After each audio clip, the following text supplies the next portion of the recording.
Today's episode features a story about love found and love lost, political intrigue, kidnappings, daring escapes, and love reunited. It's a story worthy of a Hollywood blockbuster. I'm your host, Leah. I'm Phil. And I'm Steve. This is the story of the strangest kidnapping case you've never heard of. Wait, what? If you have an appetite for the strange and bizarre, then pull up a chair and grab a spoon for another intriguing serving of Remnant Stew. Remnant Stew is gluten-free, organic, made from all natural, free-range ingredients, and guaranteed to provide the recommended daily serving of curiosity.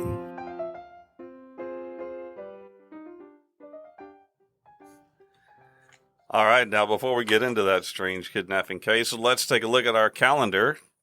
Gosh, we're already in June. Summertime, yeah? We do this every time we send the calendar. We're already. Wow, we're already here. Time flies. It does fly. Yeah. Anyway, today is June 6th, and it marks the 78th anniversary of the D-Day landings. On this day in 1944, the Allied forces, under the command of General Eisenhower, launched an early morning attack on German positions on the Normandy coast in France. Some 4,000 Allied soldiers died on that day, but more than 100,000 managed to establish a beachhead and began pushing inland before the end of the day. Unfortunately, there are not too many of those folks, those brave folks, left around today, as that generation is passing from us too rapidly.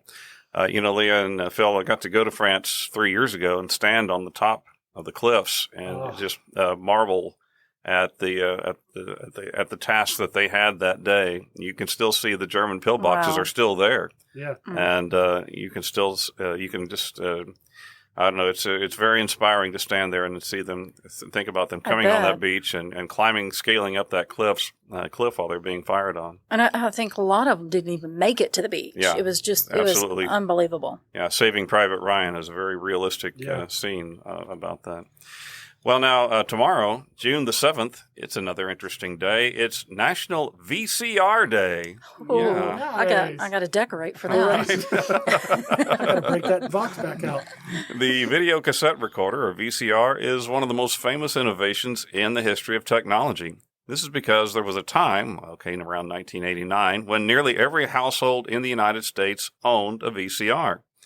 You might recall the home video recording battle between the Sony Betamax and the VHS by the company called JVC. In the end, the VHS came out on top. I think it's because Betamax, they wouldn't share their technology. Yeah, they wanted to be the only producers. Right. And I think they had like a superior product. That's what everybody said. They had an amazing product. They just did fidelity was awesome on it. Right. They just wouldn't share. And so by 1987, JVC had 90% of the $5.25 billion VCR market in the United States. This marvel of technology had several uses, such as playing movies, videos, as well as recording shows and events that were aired on TV. You remember we mentioned on one of our oddities a few shows back about, was her name Marion Stokes, right? That's right. Who continuously recorded shows for over 30 years. On every channel. On every channel available. Station as often as she could. And she's like the only person that's provided a complete record of that whole time. I think it's funny that the kids remembered that that they would be in the middle of something on a restaurant and they'd have to get up and run home to change out the tape. Switch out the tapes, right. So anyway, there was a point in time when, before the internet, when recording television shows to later replay them was a joy for many. I remember the first time doing it, I thought, this is so cool. We can record it now and watch it later. Watch it whenever you want it to. That's right. So happy VCR Day. And remember, be kind, rewind. Now, next Sunday, June 19th, is a special day for many reasons. First of all, it is Father's Day. That's right. Happy Father's Day to all of you out there. Last year, we did a terrific episode about Father's Day, and it also included our Remnant Stew Father's Day gift guide. So you might want to go back and check out that episode. There were some pretty awesome ones. Hello, Father is what it was called. June 19th is also Juneteenth. This commemorates the day that the last of the slaves were freed during the United States Civil War, as Union troops arrived in Galveston, Texas. The last holdout. Right. With the news that the Civil War was over and all the slaves had been freed. But also, this is a special day meant to slow down from the hectic pace of life that many of us experience these days. That's right. June 19th is also World Sauntering Day. Okay, that's interesting. I get told I do that easy. Uh-huh. Before we go into the history of this special day, let's take a look at what sauntering actually means. From the Oxford Dictionary, to saunter is to walk at a slow and relaxed pace, as if one has all the time in the world. Well, we do. That's true. World Sauntering Day became a holiday in the 1970s. The occasion was the brainchild of a publicist called W.T. Rabe, R-A-B-E, who came up with the idea while he was working at the Grand Hotel on Mackinac Island up in Michigan. Now, why did he come up with this idea? Well, it was to counter the jogging fad that had taken over the U.S. by storm during those days. So he said, no, we want to do sauntering, not jogging. I have the hardest time walking slow. When I walk, I'm like, my husband doesn't like to walk with me because I walk way too fast. You have trouble sauntering, shifting into sauntering? I do. Yeah, anytime I have to walk with Becky, it's relax. We'll get there. It'll be okay. Right. Well, now on to our story. Kidnapping is a serious offense. In my time as an educator, I've experienced the phenomenon of a child being kidnapped. In this particular case, it was by a non-custodial parent. It's a terrifying and heinous crime. In our episode today, we are by no means attempting to gloss over or make light of the evil of the crime of kidnapping. However, in 1978, there was a pair of kidnappings that were so bizarre that it begs our attention. And this is indeed the strangest kidnapping case that you've never heard of. And in order to set the stage for this particular event, we need to travel to Korea. And you're probably somewhat familiar with this beautiful yet troubled peninsula. So let's have a brief history lesson. I'm the history teacher anyway. That's what I have to do, right? Back in 1894, Japan attacked and defeated China in a brief war. I think we mentioned that on one of our previous episodes. Also in 1905, Japan also defeated Russia in a different war. Now, Korea, kind of the smallest kid on the East Asia bloc, they kind of had a hint of what was going to be coming their way next. The King of Korea had asked for help from the United States and other countries against the increasingly aggressive Japanese, but that help never arrived. In 1910, Japan colonized Korea without a fight. The Koreans knew that they couldn't win, and so they didn't put up a fight. Goodness. They built their administrative complex. The Japanese built their administrative complex right in the middle of the royal palace grounds in Seoul, demonstrating that they were now in charge. For the next 35 years. Yeah, for the next 35 years, Japan brutally subjugated the Korean people into what became a Japanese colony. Many Koreans were arrested and executed by the occupying Japanese forces. When World War II broke out, the Japanese forced Korean men into the military to fight and die as Japanese soldiers. Korean women were forced into labor for the Japanese, including being essentially sexual slaves for the Japanese military. There's not much love lost between the Koreans and the Japanese today. Right. Well, with the surrender of Japan in 1945, Koreans were overjoyed, and they believed that they were going to get their country back. But this didn't happen. Instead, the USSR and the United States split the peninsula into two halves, with the 38th parallel of latitude being the demarcation line, and thus Korea became a country truly divided.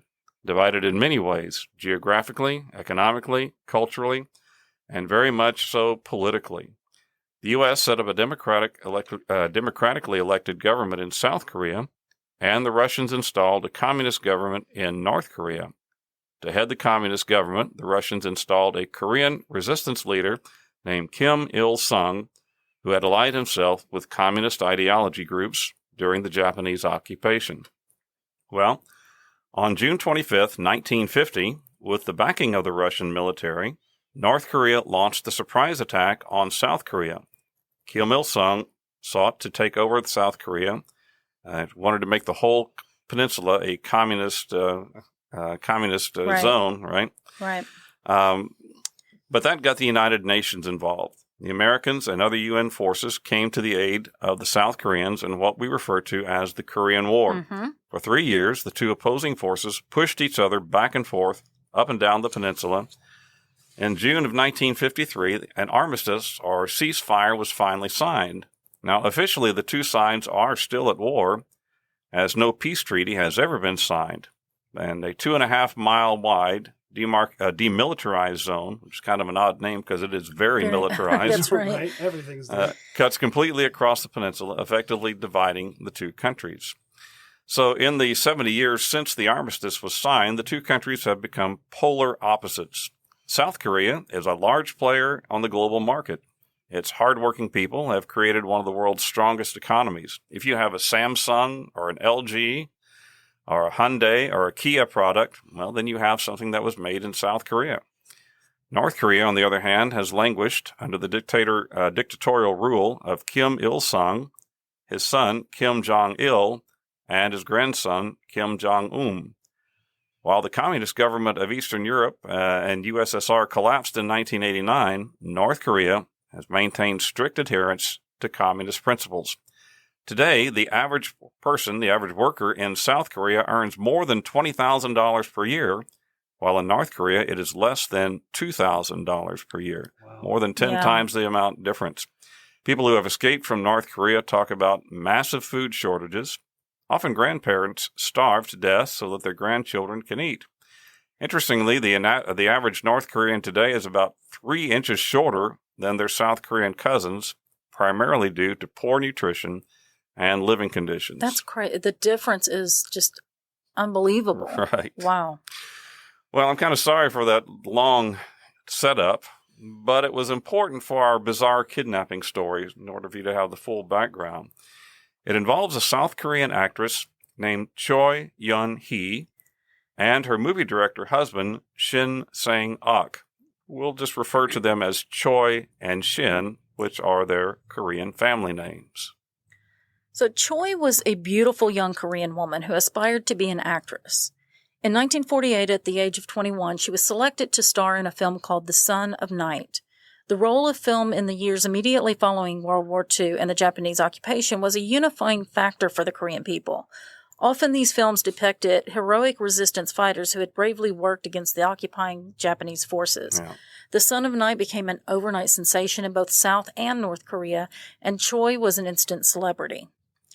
So when the Korean War began in 1950, and I have to tell you that everything I know about the Korean War, I learned from MASH. MASH, yeah. That's right. That's kind of the way I was, too. That's a good learning place. Right. So, but when the war began in 1950, Choi was living and working in Seoul when the North Koreans quickly overtook the city.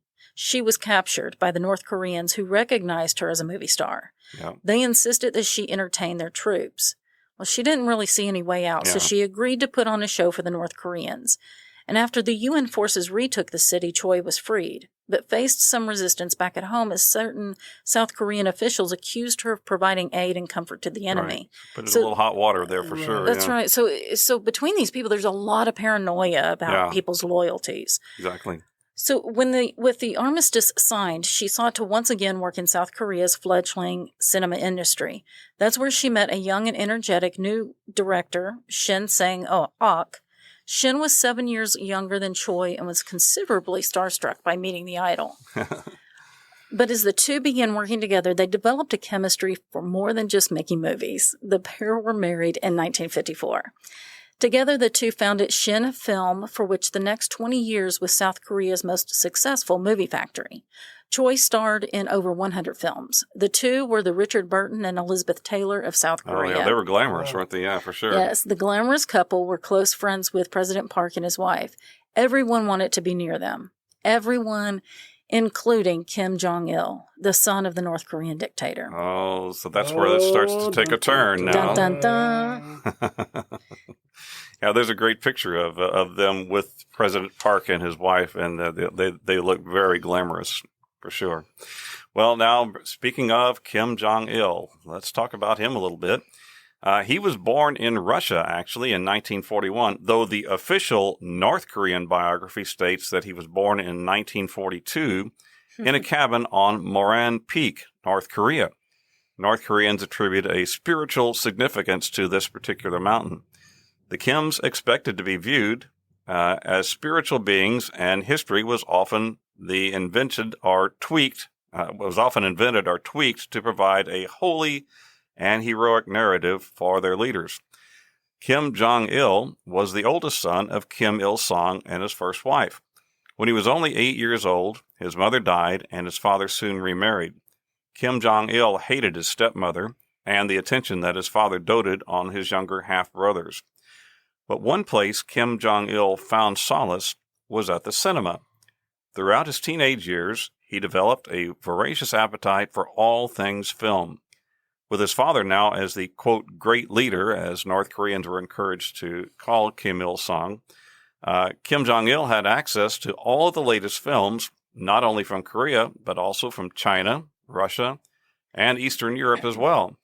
And still he wanted more, and so a system was developed through the North Korean embassies in Switzerland and in Sweden to, quote, borrow copies of the latest movies from America and from Western Europe. The first copyright infringement. Right. They've been doing it ever since, right? The borrowed copies were shipped in diplomatic pouches back to North Korea, where they were translated and given subtitles. So he was the real Napster. Right, yeah. Now, Kim Jong-il's father, Kim Il-sung, he didn't really share his son's fondness for all things cinema. Rather, Kim Il-sung viewed the medium as a means to instill the North Korean Communist Party doctrine into the populace. Keep in mind that during the 1950s and 60s, North Korea was still primarily a very rural country. Electricity and plumbing were virtually unheard of. So when a government truck pulls into a village and set up a viewing tent with a large screen and a projector powered by a generator, it was an amazing event for the local farmers and villages. These early North Korean films promoted the value of hard work, self-sacrifice, and patriotism toward the great leader, and the local people ate them up. So he was really using these films as propaganda. Exactly. Very much propaganda. Right. However, in 1968, Kim Il-sung became dissatisfied with the quality of movies that the Cinema Board was producing, the Cinema Board of North Korea. At one particular meeting, he was angrily berating the studio heads, and he shouted, quote, "Is there anyone in this room who's capable of taking control of this operation?" From the back of the room, his son meekly spoke up and said, "I will do it, Father." And at that point, Kim Jong-il, and I think at this point he was only about 26 years old, he took control of North Korea's film production. A lot of people don't know that. With his knowledge of American and European films, Kim Jong-il brought a vibrant new dimension to North Korean filmmaking. First of all, technical quality increased dramatically. North Korean filmmakers knew nothing of the state of cinema outside of their borders. But Kim Jong-il had seen every new release in the last decade. In fact, this particular year, 1968, when he took over, think about some of the movies that were around then. The Space Odyssey, 2001. Yeah, that was the year of that. So the dear leader, as the Korean Communist Party had started encouraging people to call the premier's son, spared no expense in bringing his industry up to speed. He brought in expensive new equipment and taught the crews about modern filmmaking styles. The first movie that he created was called Sea of Blood. This film was nothing short of gratuitous glory-making of his father's supposed exploits during the Japanese occupation. This was only to be topped by The Flower Girl in 1972. The Flower Girl tells the story of a girl from a rural village during the Japanese occupation who sells flowers to help support her family. Her father is dead, her mother is ill and toiling day and night in the employ of a tyrannical landlord, her brother in a Japanese jail, her sister blind after having boiling water thrown at her face by the landlord's wife. The plot is a succession of cruel turns of fate dealt to the girl and her family until, just as she is finally about to give up, she is rescued by her liberated brother and Kim Il-sung's Korean Liberation Army. The Koreans are all exemplary. The Japanese and their collaborators are sneering and sadistic. The importance of the Flower Girl to North Korean cultural history is almost impossible to exaggerate. The film was a gigantic popular success in North Korea and in China. It even won a special prize at a film festival in Prague, in Czechoslovakia. the first and only international prize for a North Korean film up until the 1980s. For Kim Jong-il, the movie's success not only solidified his place of importance in North Korean culture, but it also certified his future as his father's successor. Because even he was the firstborn, but just because he was the firstborn, still wasn't necessarily him that was going to be the successor, right? Right. He was only 5'3". He didn't really have a military bearing. The Kim Il-sung had a younger brother who also was in the resistance with him, and a lot of people thought he should be the one to be the successor. Right. And he also had sons from his second wife, too. But the success of the Flower Girl convinced Kim Il-sung that Kim Jong-il was the one to success him. The overwhelming success of the Flower Girl became a bit of a problem for Kim Jong-il because it was such a hard act to follow. There were other successful movies produced throughout the 70s, but none came close to the popularity and cultural importance of The Flower Girl. Kim Jong-il was desperate. He needed something fresh, something to breathe new life into North Korea's movies and to continue his cinematic propaganda campaign. And he had an idea of exactly what was needed, and he began to hatch a plan to make it happen. Dun, dun, dun. And now for something completely off topic and off kilter. Brace yourself for the oddity du jour. Okay, so taking a break from all the intrigue and chaos that is Korean politics, let's talk about something light. Do you know the name of that quirky, kind of swirly symbol that means and? Only because I watched it on Wheel of Fortune. Oh, really? Oh, really? Okay, so it's called ampersand or something? Ampersand. Yeah. That's right. It's called ampersand, and it has a curious history. All right. Depending on the font that it's typed in, you may be able to see that the symbol is a combination of two letters, the E and T. Oh, E-T. Okay. So gotcha. in French, A, spelled E-T, literally means and. So putting the two letters together to form one letter or one figure is called a ligature, which is popular in Latin. It's unclear just when the origin of the ampersand was, but we do know that the eruption of Mount Vesuvius in 79 AD preserved more than just the city of Pompeii. It also showed the appearance of the ampersand in some preserved graffiti in the ruined city. Right. Right. So we think of graffiti as like a modern invention. thing. No, it was there too. So it's curious to note, too, that children of the 1800s learning the English alphabet had an extra letter to learn. The alphabet didn't end with Z. It ended with ampersand as the 27th letter. I didn't know that. Yeah, that's right. And it got dropped over time. And it's interesting to me that we still use it. It's still there. Yeah. Even though we dropped it from our alphabet, it's the one ligature that we still use. Oh, interesting. So to quote Merriam-Webster.com, where I got all of this information, the first known example of the word ampersand in English is from the late 18th century, but the word's origin lies in a linguistic tradition that dates to several centuries earlier. Okay. Starting in the late Middle Ages, single letters that also functioned as words, think like I and A, okay, were referred to as letters with the aid of the phrase per se. Letters per se. Oh, I so got when you were saying like the word I, but instead of using the pronoun, you're saying you want it, like we would say the letter I, but they would say I per se, I. Okay. And so when the 27th quasi letter was referred to, it was called and per se and. Oh, okay. Meaning and by itself is the word and. And that read as and per se and, which eventually evolved into ampersand. Ampersand. Oh, I was wondering what that meant. That's right. And so that's what we have today. And I love it. It's used so many times in logos and logo design. Yeah. And so it's a really beloved symbol. Nice. That was a good oddity. Thank you, Leah. That's cool. Well, back in South Korea, Choi Eun-hee and her husband Shin Sang-ok continued making movies throughout the 1960s and into the 70s. Though the couple wanted children, Choi was unable to bear, so they adopted 2 children and were very successful and happy. Choi opened up an acting school for aspiring drama students on the backlot of their Seoul studio. She began acting less in order to spend more time with her adopted children. But then, just like in Hollywood, in 1975, Choi's world was rocked when she learned that Shin had been having an affair with a young actress and had also fathered a child by her. Uh-oh. Outraged and ashamed, Choi filed for divorce from Shin. The very public and messy divorce was front-page news in South Korea. Their joint film studio was nearly bankrupt. Yeah, that's a bad time. So a couple years later, after the divorce, Choi was struggling financially. She was still trying to keep her acting school going. One day, in January 1978, she received a call from a businessman in Hong Kong. He said that he ran a film studio and also had an acting school in that city. He wanted to visit with her about the possibility of her running both schools. Okay. He also sent her a film script and asked if she would be interested in directing the movie. Choi agreed to fly to Hong Kong to discuss the project. But before she left, she called Shin.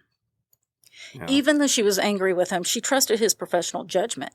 He sounded skeptical. Isn't it weird, he said, from someone from Hong Kong to come and ask you to be a director when they have so many directors and staff at their disposal? Though Choi had also had reservations about the idea, she wanted to prove to Shin that she could do fine without him. Yeah. So on January 11th, that's right, January 11th, 1978, she packed her bags and boarded a 2-hour flight to Hong Kong. For the next 2 days, the businessman showed Choi around the city, wining and dining her at the best restaurants. Yet Choi was frustrated by the lack of business talk. Yeah. The third day, Choi was met in her hotel lobby by a middle-aged woman and a young girl about 12 years of age. The woman explained that the businessman was unable to meet with her that morning and that he had asked her to accompany Choi to a meeting place later in the day. Okay? So after driving around the city for much of the morning, the woman said, "Let's drive out to Repulse Bay. Red flag. It's lovely out there." It's a red flag. I think the 12-year-old daughter would maybe with her would have kind of alleviated. Okay, it should be safe. She's her little girl's That's right. there. And I think maybe that's why the little girl was there. so Because, too, yeah. listen, so Repulse Bay is about a 40-minute drive from the middle of the city. Despite its repulsive name, Repulse Bay is an exclusive area with beautiful beaches. Even to this day, it's a very expensive place in the city. Right. Upon arriving at the bay, they got out of the car and began walking along the beach. As it was winter, the beach was nearly empty. Suddenly, a group of long-haired men pulled up in a motor skiff. The men sprung out of the boat, grabbed Choi. She tried to fight, but they were too strong for her. The boat turned and headed away from the bay toward the open sea. One of the long-haired men called Choi's name. She turned to him. He was middle-aged, probably the oldest of the group. "How do you know my name?" she asked. "I'm Korean," he said, using the North Korean term Choson Choson, yeah. rather than the South Korean term Hanguk. Right. Choi's heart sunk into her stomach.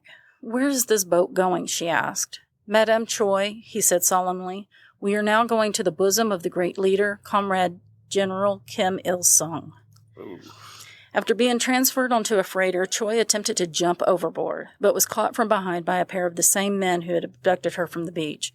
For the next 3 days, she sat in a cabin and sobbed. Food was brought to her, but she only took some soup. Finally, the boat docked. Looking onto the pier, Choi spotted a small man standing in front of a large Mercedes sedan. He walked down the pier and greeted her. "Madame Choi, I am Kim Jong-il. We are grateful to have you as our guest." Oh, Oh, not man. nice. Oh. She was driven to Pyongyang, the North Korean capital, and soon the Mercedes pulled past 2 armed gates and came to a stop in front of a large mansion.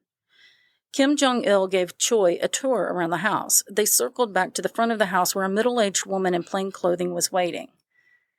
"She will take care of everything you need," he said. At this point, he left. She had been imprisoned in a luxury villa called Building Number 1, but imprisoned nonetheless.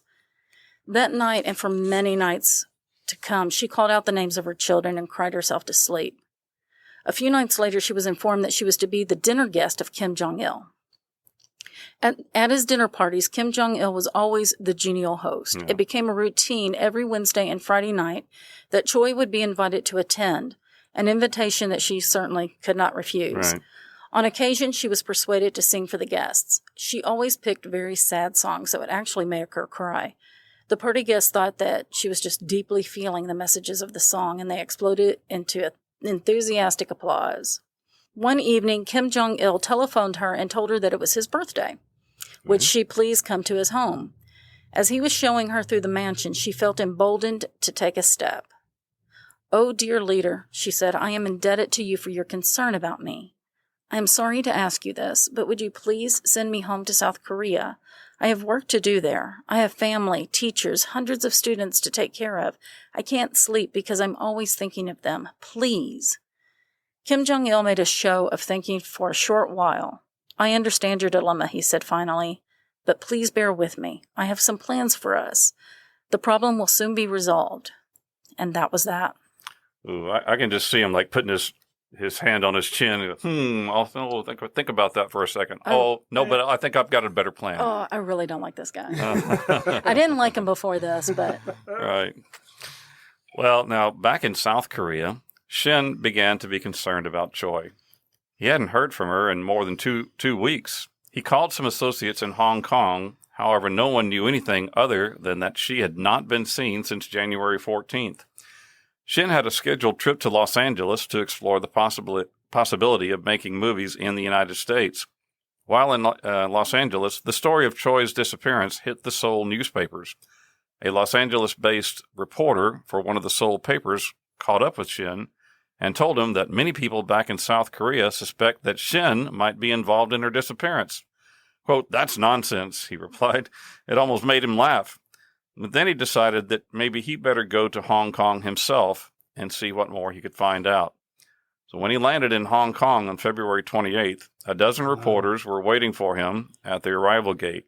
With them were police detectives of the Criminal Investigation Unit of the Hong Kong Police Force. Now remember, at this time, Hong Kong still was part of the United Kingdom. They was still belonged to England. Shin speculated to the police that North Korea might somehow be involved. He remembered back in 1972 that a North Korean official had visited Seoul for rare talks and had requested copies of Choi's movie to take home with him. Shin was taken to his hotel and told to wait there. The next day, a British detective knocked on his door. Upon the course of the investigation, it was learned that a worker in Shin Film's Hong Kong office had been paid by North Koreans to entice Madame Choi to that city with the intention of kidnapping her. See, that's one of those things. Like, you don't know where people's loyalties lie, and it could just be anybody. Right. Somebody that was working for them. That's right. The worker was expelled back to Seoul, where he was given 15 years in prison for cooperating with North Koreans. Shin was off the hook for the investigation of Choi's disappearance, but he had another problem. His passport was about to expire. And the nature of South Korean passports at the time were very time and purpose specific. Shin had kind of fallen out of favor with government authorities, and he felt that he wouldn't be given another passport. This would prevent him from returning to the United States to seek work in Hollywood. While still in Hong Kong, he was discussing this with a former employee, a man named Lee, who suggested an odd solution. Quote, "For $10,000, I know someone who can secure a genuine American passport," he told Shin, who then in turn told the man to make the arrangements. So the next day, Shin and Lee were riding in the back of a white Mercedes and started heading for, you guessed it, the aptly named Repulse Bay. Dun, dun, dun. Because Lee wasn't the only backstabbing employee they had. You see, Lee was a traitor. Suddenly, the car screeched to a halt. 4 long-haired men were blocking the road. What is it about the long-haired men? They were wearing wigs. I think they were wearing wigs. Somewhere else I read. Yeah. They pulled Shin out of the car. One of them slipped a nylon bag over his head and unfurled it all the way down to his feet, covering his whole body. A rope was tied around his ankle. A knife ripped through the fabric just in front of his face, and fresh air poured in, but then a bottle was pressed up to the opening, and a liquid was sprayed in Shin's face, and he soon blacked out. When he came to, he found himself on a boat surrounded by men with North Korean accents. After 3 days on the same freighter that had carried Choi, Shin was escorted off the boat to a dock. At the end of the dock stood a large Mercedes sedan. There was no personal greeting this time from Kim Jong-il, but instead, he's not cute. I guess, but instead 2 men greeted him saying, "Welcome to the socialist fatherland." Ooh. Yeah. So he was kidnapped too. Shin had actually been born in North Korea, but had never returned since the 1945 division. He thought Pyongyang looked like a fake city. There were no street signs, no signs on official buildings, no shops, no restaurants, no billboards, no cafes, no bars, no street vendors. Kim Il-sung's face was everywhere, from statues to posters to the giant propaganda placards on rooftops. No one was out in the streets. The city was as silent as a grave. He was driven to a villa about an hour outside of Pyongyang in an area called the Chestnut Valley. Everything in the villa had been prepared specifically for him. Yeah. There were suits in the closet exactly his size, and all of the self-grooming items he used at home were stocked on the shelves in the bathroom. That's kind of creepy. That's creepy that somebody, watched him close enough. Yeah. And even his favorite dish was served to him. For the next several months, Shin lived inside that house. He never met or spoke to Kim Jong-il, but he was told that everything is being done on special instructions from the dear leader. A man called Comrade Deputy Director came every day to look after his re-education, big finger quotes there, acquainting him with Kim Il-sung's glorious life and career, and occasionally taking him on sightseeing trips, including to theater performances. When Shin asked about Choi, his handler flew into a rage and scolded him.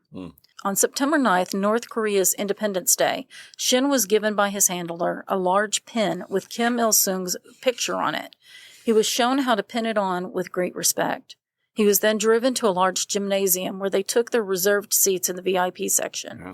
20,000 screaming people packed the rows of seats all around him. Shin could see Kim Il-sung at the front. He looked fatter than his official portraits. I think they kind of doctored those a little bit. A large tumor even swelled on the back of his neck. After a while, Kim Il-sung stood at the main platform and gave a ceremonial speech, which was interrupted by rapturous applause after every few sentences.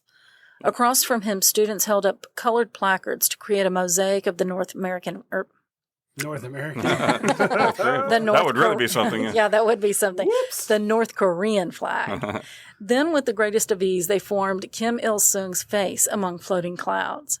Shin had never before seen such a large, well-coordinated crowd, nor had he ever felt so completely alone. Wow. Yeah.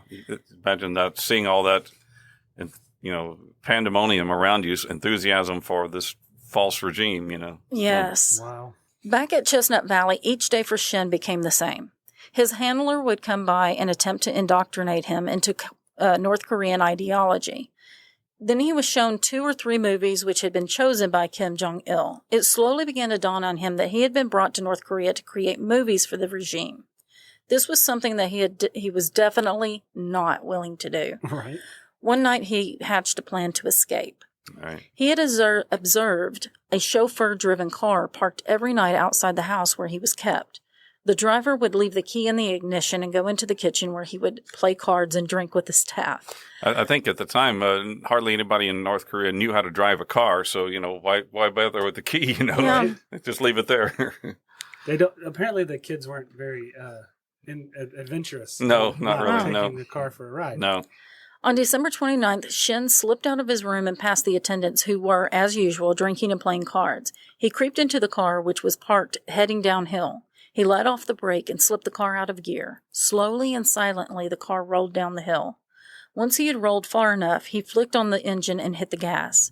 If I ever make another movie, he thought, this experience will come in handy. Right? The Great Escape. And he floored it toward the Chinese border. Dun, dun, dun, dun. Though he had a map, he didn't know that nearly 1 out of every 3 people in North Korea were informers. He also didn't know that it was extremely rare for cars to be traveling in the countryside at night. After driving for a couple of hours, he came upon some train tracks. He ditched the car and hopped in an open freight car of a slow-moving train that was headed north.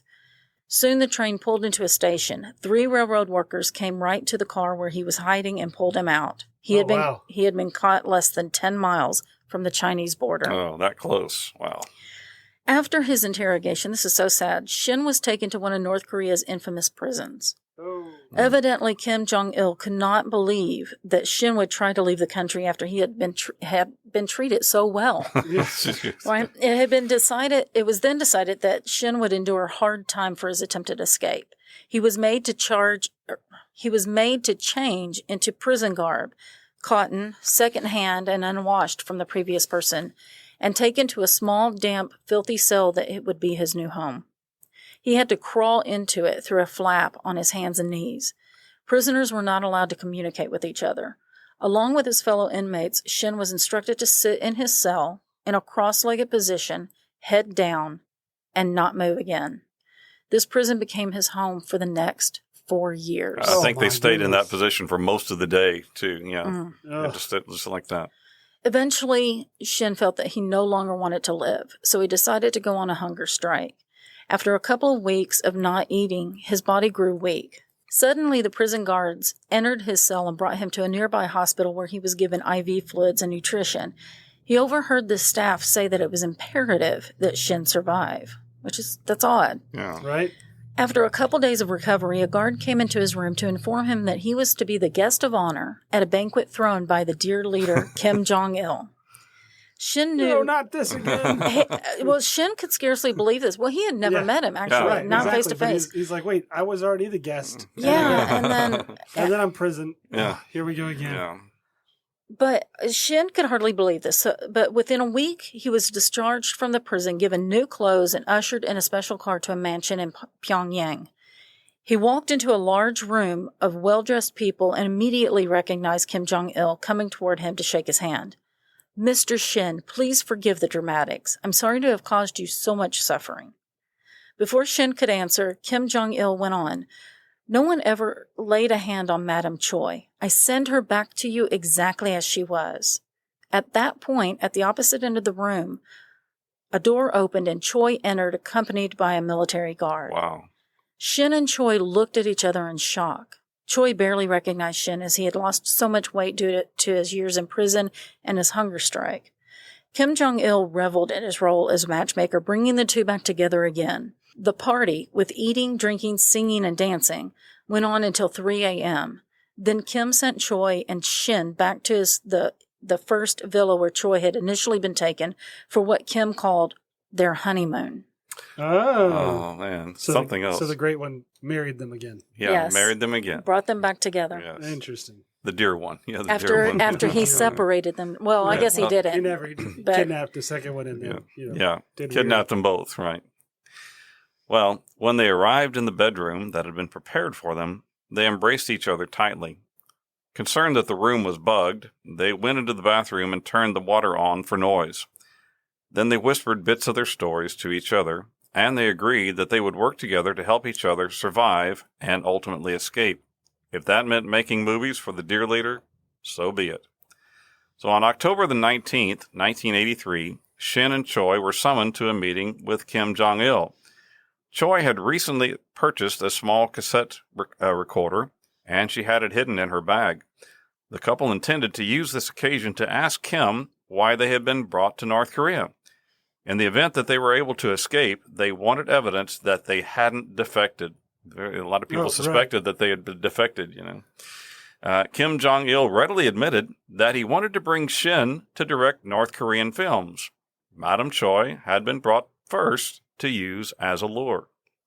The couple, using their acting skills, laughed and joked along with Kim about the misfortunes of the past 5 years. Ha ha ha ha. All that time in prison. That prison was such a funny thing. It was hilarious. Kim agreed that the couple would reestablish Shin Film as a North Korean entity. Kim Jong-il promised them funding of $2 million a year to be used however they needed it. Furthermore, and most importantly, Kim agreed to allow the couple to shoot on foreign locations. Their passports were reissued to them. They knew that they would have to please the Kims in order to gain their confidence and loosen their restrictions. Within a month, they were on a plane flying to Eastern Europe to scope out filming locations. They were closely accompanied by several North Korean handlers who held on to their passports. While in East Berlin, they saw the American flag flying just to the other side of a set of barriers. Choi looked at Shin, wondering if this was their opportunity to make a break for it, but Shin waved her off. He wasn't going to risk it unless there was a 100% chance of success. He had already once paid the price of a failed escape attempt. That's right. And if they got caught again, she would also go to prison. Right.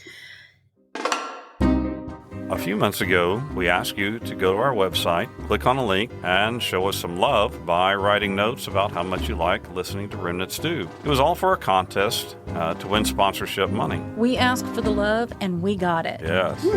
Thanks to you and the notes that all of you wrote. Unfortunately, we didn't get to see them. Remnant Stew was a winner. We won $250, and we wanted to thank you so much and let you know that we decided beforehand that if we won money, the very first thing we would do with it is to give back. So we gave $25 to our local food bank, Right. and we are committed to giving 10% off the top of any money that we make in the future to a charitable cause. That's right. And the second thing we wanted to do was show some gratitude. Now, we've been very blessed here at Remnant Stew to be allowed to record our podcast here in the greater Cut and Shoot area at a studio free of charge from a local business. Over the last 2 years, they have been very generous to us, and so we bought some breakfast pastries and surprised the company employees as a thank you. It was just a small thing considering, but it's made their Monday just a little bit brighter. And the rest of the money goes toward our operating expenses. So thank you again for being the best listeners ever. We love you. Thank you. Very much. Thank you. They began filming their first movie for Kim Jong-il in Prague, Czechoslovakia. Shin found that he was actually enjoying making a movie again, even if it was for Kim Jong-il. Yeah. The movie, titled Emissary of No Return, was about a Korean diplomat during the Japanese occupation who traveled to The Hague in the Netherlands to plead his country's fate before the World Court. Shin had used many innovative techniques and camera angles on the film that North Koreans had never seen before. The movie was set to be released on April 15th, 1984, which was Kim Il-sung's birthday. It was an astonishing success, and it helped Shin and Choi to gain the trust of Kim Il-sung and Kim Jong-il. While making the movie, Shin and Choi fell in love again. In an environment where separately they had nothing, each found that the other person became their everything. They depended on each other for their sanity and focus, and they were each other's last remaining link with their former lives. After 5 years of missing and fearing for each other every single day, and then being thrown together in a situation where they were both bereft of everything else, Shin and Choi's love was rekindled with a new depth, and together they were still obsessed with escaping from captivity and returning home to their family. The only way to do this was to get Kim Jong-il to allow them to get close to the Iron Curtain. Yeah. They determined that the best place to do this was in Vienna, Austria. At that time, Austria and Hungary had an unusual agreement. Even though on opposite sides of the Iron Curtain, travel between the two was allowed. Shin and Choi had to convince the dear leader that Vienna offered filming opportunities that no other country could. The paradox confronting the couple was that their only chance of escape lay in convincing Kim Jong-il that they wanted to stay in North Korea. Then and only then would he grant them permission to film in Vienna, and the only way to do that was to continue making hit movies. Yeah, they did. Yeah. Over the next 3 years, Shin and Choi produced 7 hit movies. The most spectacular was Pulgasari. Yeah, Pulgasari. Which was a remake of a Japanese hit, Godzilla. Yeah. North Korean audiences had never before seen such spectacular events on a movie screen. The movie even received positive reviews internationally, even from countries outside the Eastern Bloc. With each new hit, Kim Jong-il's trust in Shin and Choi became more firmly cemented. Yeah. At the end of 1985, now this is 7 years from when they were first kidnapped, Shin convinced Kim Jong-il that establishing a Vienna branch of Shin Film would help provide new revenue streams for future movies. Kim Jong-il, it seemed, fully believed that Shin and Choi had been successfully indoctrinated and agreed to allow them to travel to Vienna to explore setting up a branch studio there. Wow. So on January 29th, 1986, Choi and Shin, along with their watchdog handlers, flew from Pyongyang to Budapest. They were careful to pack only what they needed and to give every impression that they would return to the new villa that Kim Jong-il had built for them.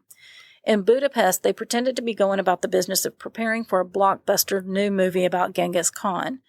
There, they met with an investor from Vienna who invited them to come check out the locations in the city, and that was the invitation they needed. That was a key moment right there, a connection in Vienna. Yeah. On March 12th, they were driven by their minders to Vienna. It had been decided that most of their watchers would stay behind in Budapest. Only 3 would accompany them to Vienna. That afternoon, Shin, Choi, and 3 North Korean bodyguards walked into the Intercontinental Hotel's grand lobby. At the desk, they learned that the North Koreans had failed to book a suite or adjoining rooms in advance, thank goodness, and that there was no connecting rooms available. For the first time, they would not be sharing suites with their guards. I think normally, anytime they were on location, there was always a suite, and their guards were in one room. They were right in the next or adjoining room, so they would be right there, sometimes in the same room. That night, Shin phoned an old friend, a Japanese journalist named Inoki-san, who was living in Vienna, and set up a lunch meeting for the next day. The lunch Shin and Choi had boasted to their bodyguards would be another PR coup for Kim Jong-il, an interview that would convince the capitalist world that they were living and working for Kim of their own free will. But the Japanese press was harder to convince, they said, and arriving with 3 North Korean guards might reinforce the theory that they had been kidnapped and were constantly surveilled, which is kind of true. Yeah. With this explanation, Shin and Choi convinced their 3 minders for the first time not to ride in the same car with them or to sit in the same room when they were being interviewed. The North Koreans agreed to follow in a separate car and wait for them outside the restaurant, watching every exit, and to follow them back to the hotel. So, the next morning, March 13th, 1986, Shin invites their bodyguards over to their room for a friendly breakfast. Then around 12:30, Shin and Choi, their minders at a respectful distance, stepped outside of the Intercontinental Hotel, and they found Shin's Japanese friend standing by a waiting taxi. The 3 of them jumped into the taxi and told the driver to drive around the city center for a while. The North Korean minders suddenly realized what was happening and dashed to the sidewalk and tried to wave down a taxi. Shin explained to Inoki-san that they were desperately trying to get out of North Korea and that the lunch date was a cover. They wanted to get to the American embassy. Choi, sitting in the front seat with the driver, noticed a white taxi following them with 3 Asian faces sitting inside along with the Austrian driver. They informed the driver to speed up. They were able to pass a couple of other cars, creating a buffer between them and the white taxi. By pure luck, they were the last car to pass through the next intersection before the light turned red, leaving the white taxi behind. Then the taxi's radio crackled, and the dispatcher's voice asked the driver which way they were headed so that he could tell the other taxi and their, quote, convoy where they were headed. Then Inoki-san pulled a fistful of money out of his pocket and leaned over to the front seat to shove it in the driver's hand. Quote, "Tell him we went the opposite direction," he told the Austrian. The driver took the money and did just that. Wow. Shin and Choi, tingling with anticipation, excitedly shouted out, "U.S. Embassy." The driver made a sharp turn. Choi's face was white as a sheet. My heart was racing like a motor, fearing that we might run into the white taxi on our way to the embassy.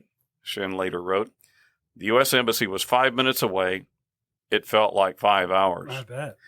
The U.S. Embassy in Vienna is located on a narrow street. Traffic is often congested in the area. Shin and Choi's taxi found itself stuck at the bottom of the hill, unable to get any further, about 50 yards from the American embassy. Breathlessly, Shin asked Inoki-san to stay and watch them until they were safe. Without saying goodbye, he pushed his door open, and Choi did the same from the front seat. They ran as fast as they could, reached the embassy door at the very same time. They both grabbed the handles, and with a quick pull, the double doors opened, and they sprinted inside. Oh, my goodness. They rushed to the receptionist, and in broken English told him their names. Shin handed him a Shin film card with a Pyongyang address and tried to explain their situation. The receptionist took them to an embassy worker who walked them through a metal detector and had guards pat them down. Then they were placed in a small room, given a cup of tea, and told to wait. Shin still expected to see the North Koreans come blazing into the embassy to take them back to North Korea and place them in prison. It was now 1:15. Only 45 minutes had passed since they first got in the taxi. Oh, my goodness. Within a few minutes, an embassy official came to escort them out a secluded side entrance into an unmarked sedan. They were driven to a house on a quiet residential street. They rushed inside. The American in charge of the case left the room for a minute and returned with a pink rose. With a big smile, he handed it to Choi. "Welcome to the West." Choi took the rose and burst into tears. Oh, my goodness. Wow. For the next 2 years, Shin and Choi lived covertly in Reston, Virginia, under American protection. Authorities debriefed the couple about Kim Jong-il and their experience in North Korea. Later, the couple moved to Los Angeles, where Shin found work as a technical director in Hollywood. They finally returned to their homeland of South Korea in 1999. Shin died in 2004 and Choi in 2018. Kim Jong-il took over the leadership of North Korea in 1994 when his father Kim Il-sung died. He ruled the country for 17 years until his death in 2011. For the rest of his life, he believed that Shin and Choi had been kidnapped by Americans in Vienna. He was still convinced of their loyalty to him. The majority of this information was paraphrased from an excellent book called A Kim Jong-il Production by Paul Fisher, published by Flatiron Books in 2015. Did I say that with a Texas accent? Flatiron. It's Flatiron. Really Books. an outstanding book, and so many more details about this story. And highly recommend that you read the Kim Jong-il Production. That is a definitely strange kidnapping. Yes, Love story, kidnapping, reunited love, and yet still weird kidnapping. they did stay together. They stayed married for the rest of their lives, and they were reunited. Their children caught up with them in the United States, and So it ended well, but what? Yeah, What a thing. Nearly a decade journey of just weird and bad. Yes. Right. And now it's time, boys and girls, for the Trivia Challenge.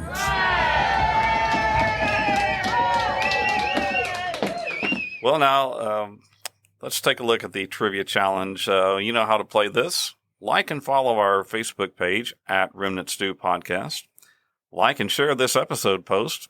Put your answer to the Trivia Challenge question in the comments of that post. The first person to do all of that will be the winner and will be mentioned in an upcoming episode of Remnant Stew.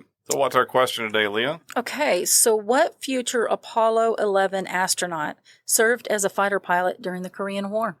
Oh, Interesting. good one. All right, folks, check out our Facebook and Instagram at Remnant Stew Podcast, or send us an email to say hi or to suggest a topic for future episodes at staycurious@remnantstew.com. Remnant Stew is created by me, Leah Lamp, Dr. Stephen Meeker, and I research, write, and host each episode, along with commentary by our audio producer, Philip Sinquefield. Theme music is by Kevin MacLeod, with voiceover by Morgan Hughes, and special thanks to Judy Meeker and Harbin Gould. Well, now, before you go, please hit the follow button so you won't miss an episode. Head over to Apple Music and leave us a review. Share Remnant Stew with your family, your friends, and the nice folks down at the United States Embassy. Until next time, remember to choose to be kind and always stay curious.